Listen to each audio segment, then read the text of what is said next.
Back for another edition of Over the Line. I'm Kurt Larson. He's John Mattis. Right into it today.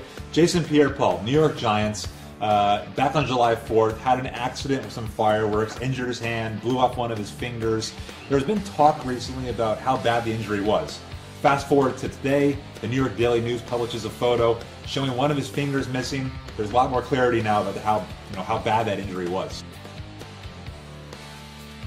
Yeah, the picture's pretty horrific, and you just see like kind of the actual, the visuals. They kind of stun you.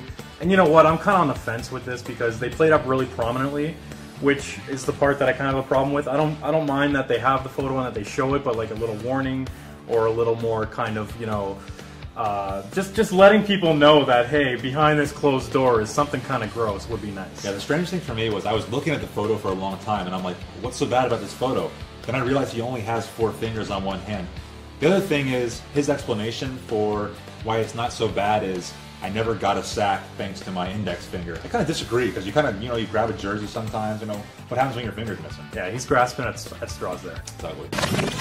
Next up, Clayton Stoner of the Anaheim Ducks is in trouble for a grizzly bear hunt back in 2013. He had some paperwork issues. It was out of season. He killed this bear and he's in trouble for it. The Vancouver Canucks got abandoned from their arena, right? I don't know about that one, but yeah, the whole situation, is obviously amplified because, he has that picture where he's holding his prize, and there's paperwork issues involved. There's 5 charges, and he's in kind of a world of a mess in terms of trying to figure this out while he's playing for the Ducks. I think the lesson might be don't kill animals that have names. Cecil? Yeah, Cecil. Yeah. This bear was named Cheeky by the Aboriginals in the area, so eerily similar to that dentist in Minnesota who took the life of that poor lion. Next up, Tom Brady is backing a U.S. presidential candidate. He's backing Donald Trump, his old buddy. He's got what it takes? I hope so. That would be great. Who are you backing? Not Trump. Not really anyone, to be honest, but not Trump. Like, I'm backing anyone, not Trump.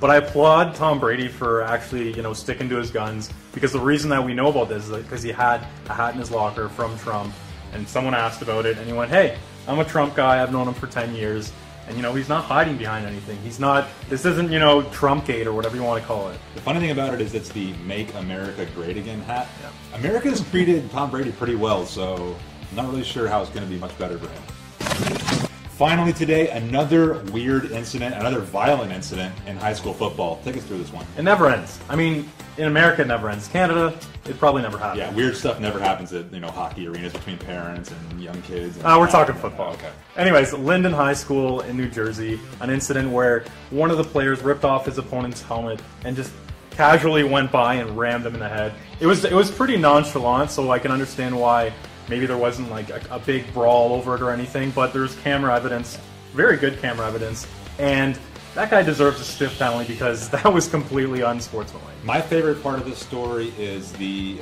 excuse that those who are supporting the player gave. They said it was an accident. Sometimes you just take a guy's helmet off and break his out. That's it for this week's edition of Over the Line. Check us out at canoe.com and sun sites across Canada. We'll see you next time.